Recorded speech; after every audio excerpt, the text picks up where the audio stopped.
कहानी है एक छोटे से गांव के सचिन की, जिसके पास भले ही संसाधन न थे पर सपनों की कोई कमी नहीं थी। वहीं दूसरी ओर रोहित भटनागर हैं एमएच एक्सपोर्ट्स के मालिक, जो सफलता की बुलंदियों पर थे लेकिन अपनी जड़ों को नहीं भूले थे। मिट्टी से उठता सपना।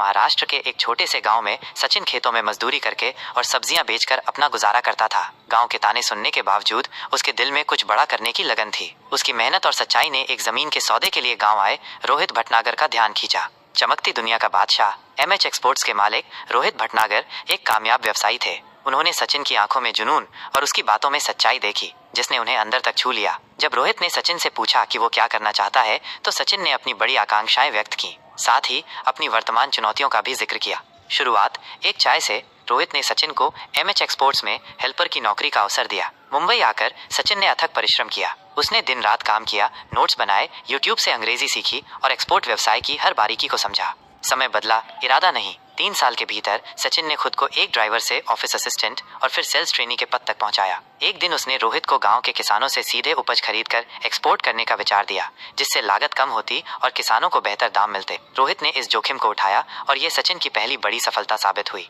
साझेदारी और क्रांति। इस पहल से एमएच एक्सपोर्ट्स की एक नई इकाई एमएच कृषि विंग्स की स्थापना हुई और सचिन को इसका प्रमुख बनाया गया। आज वही फटी चप्पल वाला लड़का जो कभी खेतों में काम करता था, अंतर्राष्ट्रीय खाद्य मेलों में I am Sachin, I believe in farmers and fair trade जैसे शक्तिशाली शब्दों के साथ किसानों और निष्पक्ष व्यापार के लिए बोलता है। रोहित उसे स्टेज से देखते हुए मुस्कुराते हैं और गर्व से कहते हैं, मेरी सबसे बड़ी इन्वेस्टमेंट तू है।